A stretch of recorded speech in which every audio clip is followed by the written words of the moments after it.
My name is Lily, and from the outside, my life looks super exciting. I've lived all over the world.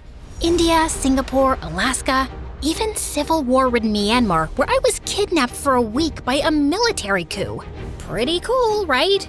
But the craziest adventure I'd ever gone on was in a boring suburban home in Boston. But first, let me tell you more about myself.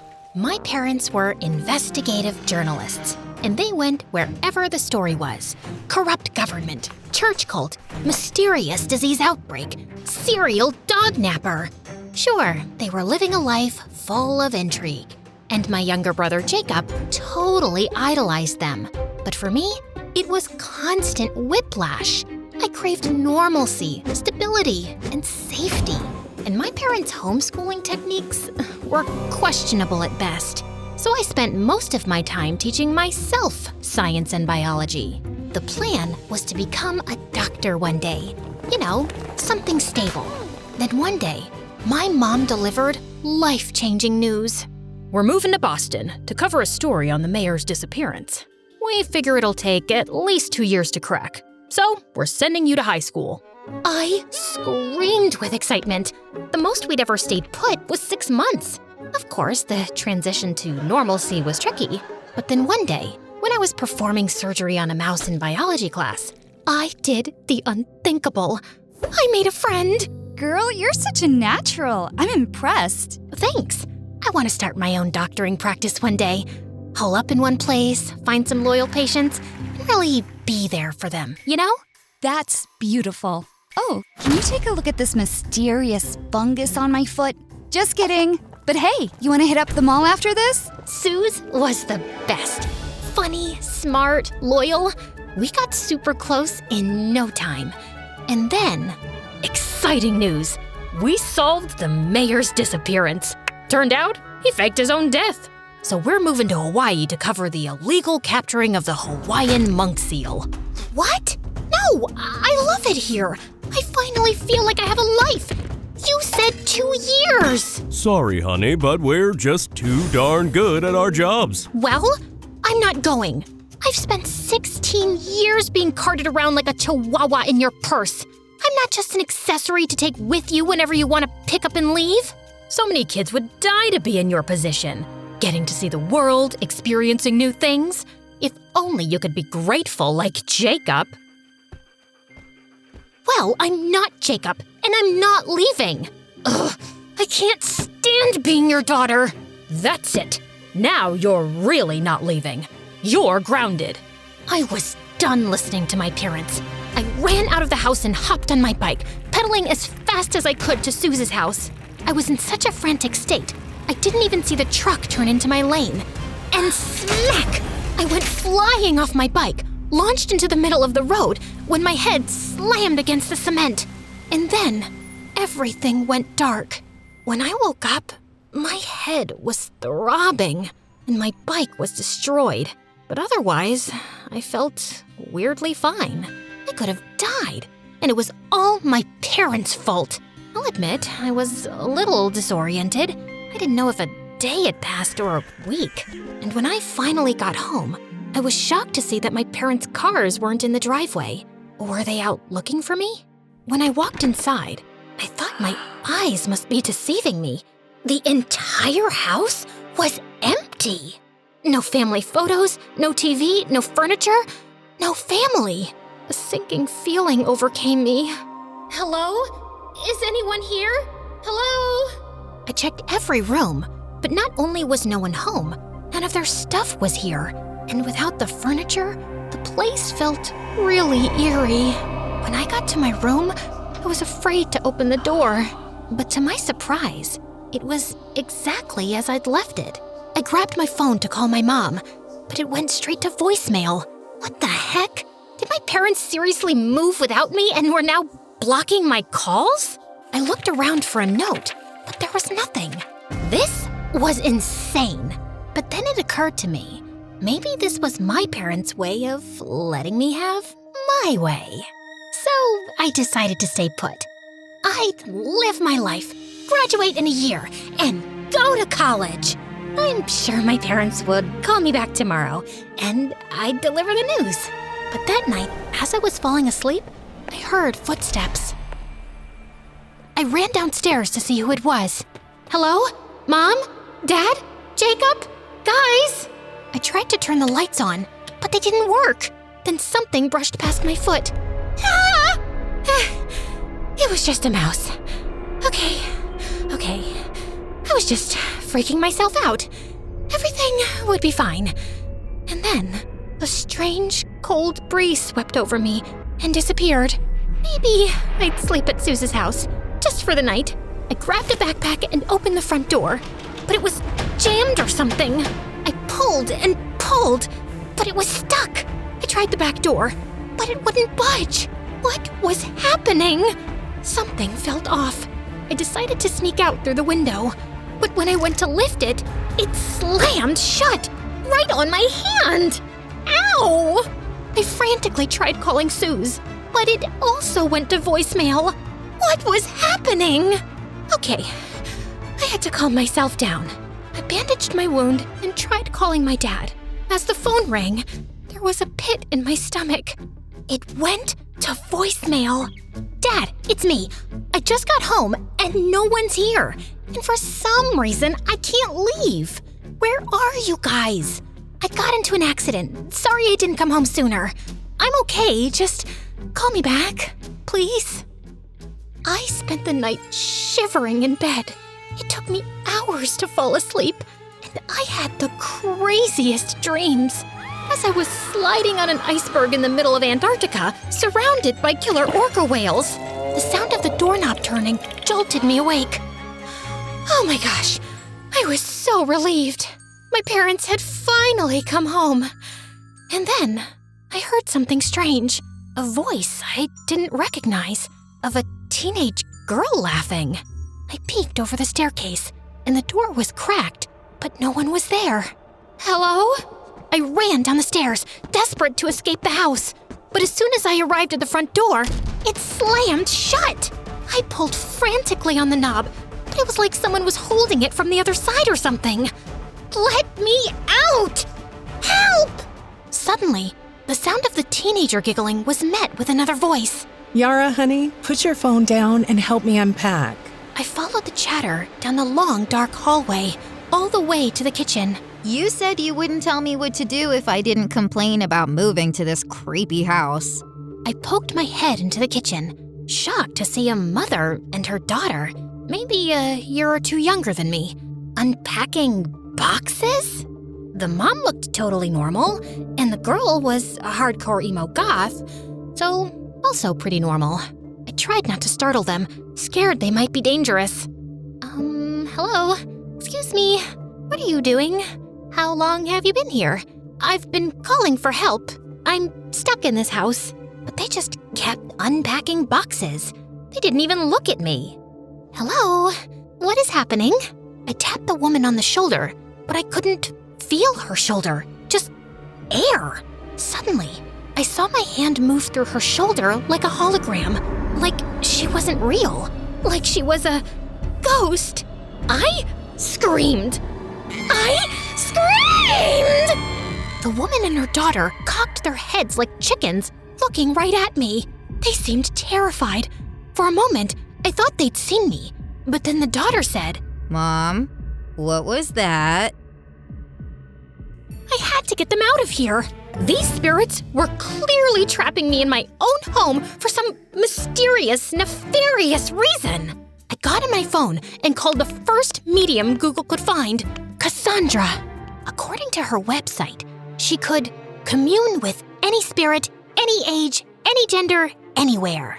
But of course, her number went straight to voicemail. Unfortunately, I'm performing an urgent exorcism. So if you have any phantom menaces, if you will, please leave a message with as many details. Yeah, hi, Cassandra? My name is Lily. There's a mother about 47 years old. I don't know, it's hard to tell. She looks like she's had a lot of work done. She could be 40? Okay, I was fear rambling. Just one of my many defense mechanisms. Sorry, so yeah, her and her, grumpy 15-year-old daughter, they won't let me leave the house. And I mean, let's be honest, I don't know how ghosts work, but I think they're blocking calls to my family too. And I've already missed 2 days of school, so it's kinda urgent. My address is 4332 Pine Grove Alleyway Road. Come quick, please. I didn't know what to do, so I barricaded myself inside my bedroom. I fell asleep and woke up the next morning to the smell of bacon? I went downstairs and peeked into the kitchen. The mother had a full breakfast buffet going. Bacon, eggs, waffles. It smelled delicious. I should have been starving, but I was way too traumatized to be hungry. Mom, what is the largest organ in the human body? Then I saw the daughter was doing biology homework at the kitchen table. Was this normal ghost behavior? Mom, what's the answer? I don't know. I'm a future bed and breakfast owner, not a scientist. The lungs? Yeah, that's right. Wrong. It's the skin, obviously. I saw the girl filling it in on her paper, and for some reason screamed, "It's the skin!" But she couldn't hear me. So I wrote it on a Post-it in big red ink and slid it in front of her. She slid back in her chair, almost toppling over. Did she see the note? Who are you? Why are you in our house? Honey, stop with the hysteria. Mom, you're not supposed to call women hysterical, especially your own daughter. There's an evil being here. I can feel it. And I'm not gonna be around when it enacts its vengeance. Whoa, whoa, whoa. Who was she calling an evil being? She had it totally twisted. She ran towards the door, making a run for it, Hey, don't you leave this house. but was met instead with a super tall, slender woman wearing a robe, carrying a Dan's Donuts tote bag with a bunch of supplies. This was... Hi, name's Cassandra. Someone called in for a phantom cleanse. Oh, thank God. What the heck? How could we both hear Cassandra? Cassandra looked at the three of us. It was unclear who she was looking at since she was wearing sunglasses. Give me a second. I need to talk to the spirit. It's reaching out desperately. Thank you. Cassandra approached me, standing inches away from my face. She took her sunglasses off, and her eyes shot open, like she was activated. What is your purpose here? I called you. I have ghosts. You probably can't see them, but they're standing right behind you. Oh, darling. Oh, sweet dear. No, you are the ghost. What? Then how are you talking to me? Because I'm a medium, and you are in between. Wait, are you sure? How do I know you're not a ghost pretending to be a medium? And you answered my call. Only a human would be able to call you? She called. Cassandra pointed to the 15-year-old girl cowering behind her mom, watching this strange lady seemingly speak to me, a ghost. No. There's no way. I was fine after the accident. I can't be. In a coma. You're in a coma. Cassandra showed me the news article on her phone. Apparently, the bicycle accident left me in a coma. And my body is just hanging out in a hospital bed in Hawaii. So, is this like a figment of my coma dream, or? No, this is real, sweetie. Your presence is haunting these lovely ladies. The daughter was just standing behind Cassandra, mouth hanging open in disbelief, while her mother was squeezing her daughter's shoulder like it was a stress ball. You okay, Mom? I told you. Yep. Okay, don't blame me. Jeez, the news is bad enough. Honey, in a way, you are to blame. Because you're clinging to a space you won't let go of. Think of this place like emotional limbo. You're not dead, but you're not living either. And until you let go, you'll be trapped here. She turned to the terrified, lovely ladies and presented her credit card swiper. And for a second, I could have sworn she was holding a paper that said, "Like and subscribe to MSA." Nope, made that up. She didn't have that. Seriously? Please, like and subscribe to MSA. Time to pay. So, is she gonna leave? I want to. Tell me how. But Cassandra was already out the door. Luckily, she left it propped open. I tried running outside, but the door slammed right in my face. Oh my God, was that the ghost? Mom, maybe it's a sign. You're scared. I'm not happy. It would be the perfect time to bail on your bed and breakfast dreams and move back to where Dad is and where my old life used to be. Just saying. Honey, no. We're not gonna let one ghost ruin our dreams. I've got bigger fish to fry. Believe me. Mom, stop calling your dreams ours. Woof. I didn't want any of this mother-daughter drama. I just wanted to leave and be back in my body. I screamed it, hoping it would come true. I want to get out of here. I want to get out of here. I'm letting go. I reached for the door, but it wouldn't budge. I tried kicking and pushing, but my limbs just swooshed right through the wood.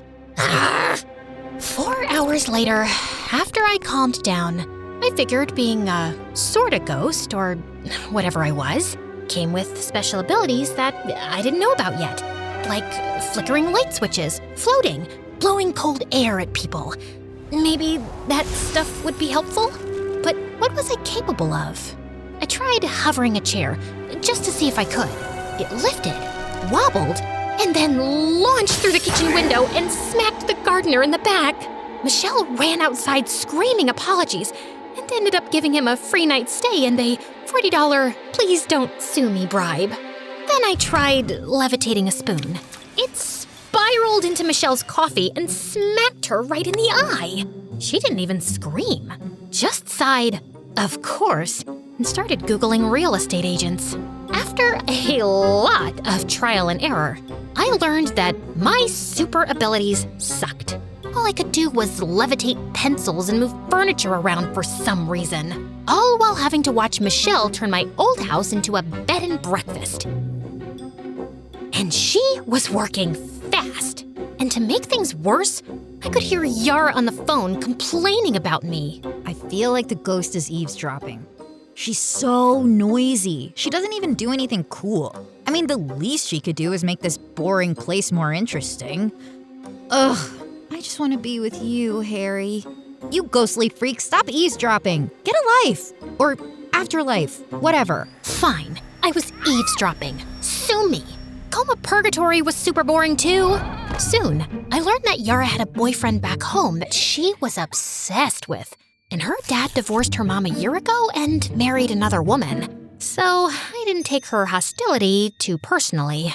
A few days later, on the opening day of the bed and breakfast, I found all my bedroom furniture was gone, vanished, and everything I ever owned. Photos, clothes, all of it.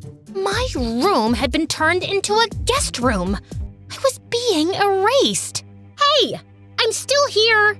I was so scared that leaving my room would be the end of me that I stayed. I put up with an endless stream of disgusting, smelly, nose-picking, farting guests. Just when I thought things couldn't get more uncomfortable, they did. Yara invited her boyfriend over, Harry, the one she'd been sobbing about into her hoodie since day one. Apparently, he needed a break from his toxic stepmom. And for some reason, Michelle said yes. From the second he walked in, the house started smelling like Axe body spray and microwave bacon. He flopped right onto my bed, kicked off his sneakers, and yelled, Yo, babe, this Airbnb is fire!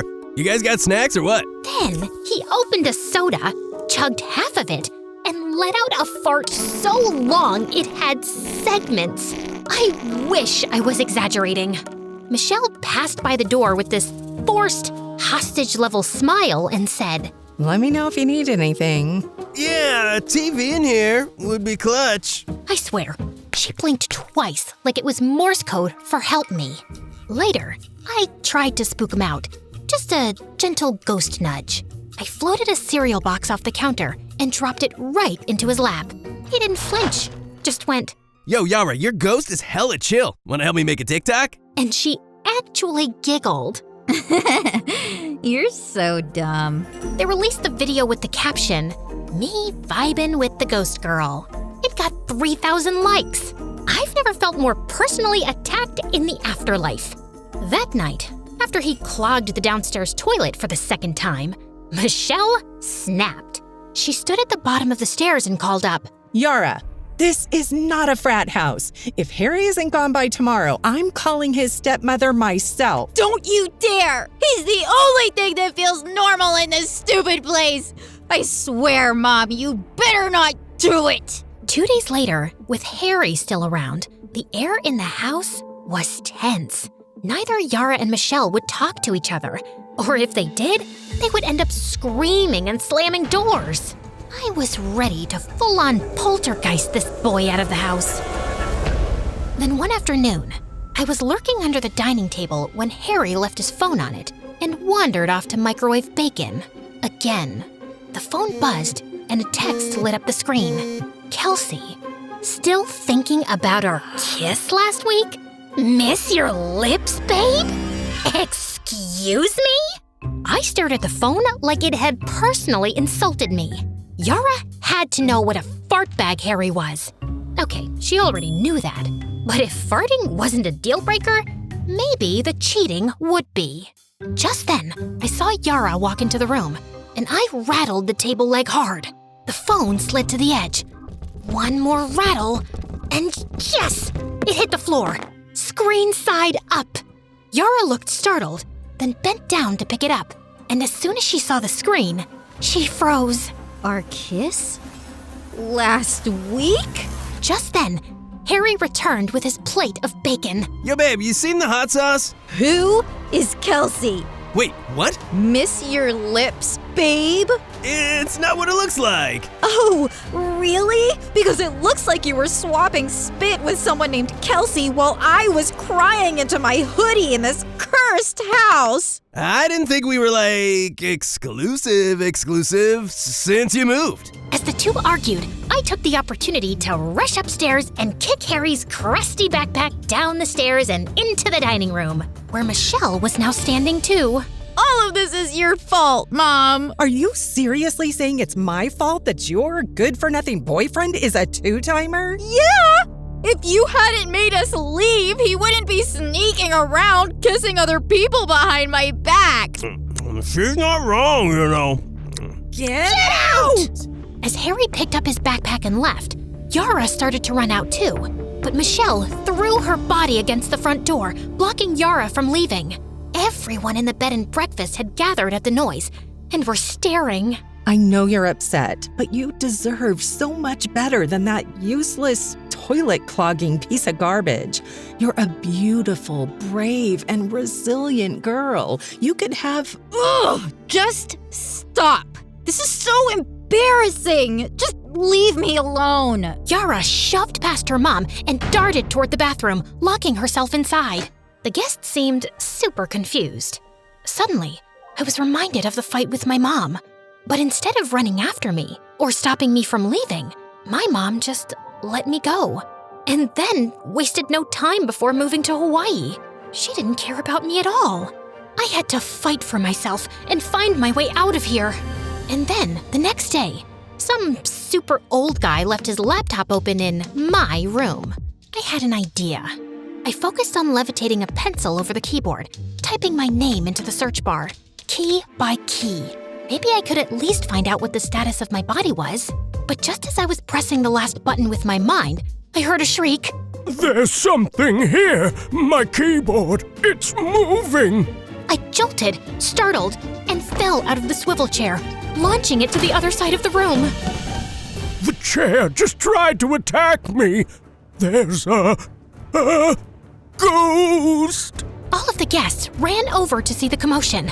I tried tiptoeing away, but tripped and knocked into the lamp, toppling it over, the light bulb shattering. Suddenly, all the guests were screaming and running. It was like a scene out of a horror movie, but I was the horror. Wait, don't go! I wasn't trying to be spooky, I swear! But then I saw an out. I leapt onto the old man's back, trying to hitch a ride out the door. He must have felt my presence or something. The spirit is clinging to me!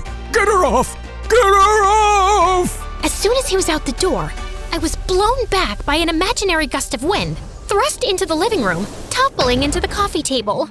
Yara poked her head out of the bathroom. Oh, wow. Finally some action here. Yara, stay in the bathroom. Okay, Spirit, come at me. What do you want? I just wanted to leave, but how could I tell her? I picked up a pencil and began writing on the wall. Oh my God. Whoa. Cool. I wrote, "I'm sorry. I mean no harm. I'm just stuck." I dropped the pencil and then started pushing the furniture back to where it belonged. Michelle and Yara watched me, stunned. I think she's been trying to leave, Mom. Help her. Suddenly, Michelle collapsed to her knees. She started breaking down, crying. I don't know how. And now the business is ruined. Yara, I'm sorry I moved us here. It's just the divorce was hard on you, I know, but it was devastating for me too. I was with Dad for 20 years. I was heartbroken. I was so focused on running to something new, something that would make me happy. I didn't consider you. Maybe the ghost is a sign that I haven't been seeing you. If you want to move back, we can move back. Yara came out of the bathroom and grabbed her mom's hand. Mom, no. Believe it or not, I like seeing you happy. I don't want to take that away from you. Plus, things are finally getting interesting. Mom, it's okay to be heartbroken. But I'm the parent. Exactly. And that means I know where I got my strength from. Michelle gave her daughter a huge hug. Somehow, my presence had brought them together. And watching them hug made me feel so alone. I went back to my room and laid on the bed crying. Yep, apparently ghosts can cry. The next morning, I noticed something on the computer. The search result from earlier. I levitated a pencil and sneakily clicked on one of the links. It was an article about me, about how my parents had poured all their resources and energy into doing a story on brain activity during comas. Apparently, there was a procedure that could save me, but it was only because of the greed of the healthcare industry that it wasn't public knowledge. My parents even sold the house to fund the investigation. I walked down the stairs to see the front door was propped open. I saw Yara and her mom laughing as they added the word haunted in front of the bed and breakfast. Then it occurred to me, if Yara could forgive her mom, maybe I could forgive mine. Beep, beep, beep. She's awake! Honey, come here! I was so disoriented, but I could see my mom in front of me, tears streaming down her face, clutching my hand in hers. Mom, is this real? Her teardrops landed on my hand. It definitely felt real. Oh my goodness, Lily. I am so sorry we put ourselves before you. You and Jacob are everything. It's my fault for driving you away. I'll never forgive myself. Mom, it's not your fault. You're great at what you do. And if you weren't, I'd never have woken up. But we didn't even do the operation. You just woke up all on your own. Maybe Cassandra was onto something. It wasn't the house I had to leave behind. It was my anger. Mom, Dad, you were just chasing your own happiness. You deserve that too. I'd rather have parents with a passion for life, especially after witnessing just how easily it can be taken away. I love you guys. Your forgiveness means everything. And I promise you'll like Hawaii. We can stay as long as you want. Actually, I have another idea. My parents agreed to pay for me to stay at the bed and breakfast until I graduated high school. Suze was over the moon to have me back. And when I confessed to Yara that I was the spirit, we became fast friends. I told her she could probably take down the haunted sign now. But she said, No way! Business is booming because of it. Turns out a lot of people are obsessed with ghosts. Turns out I didn't need to leave the house to finally be seen. I just had to stop running from it. And yeah, my craziest adventure? Not Myanmar, not the monk seal. It was becoming the ghost in my own house and finding my way back to life.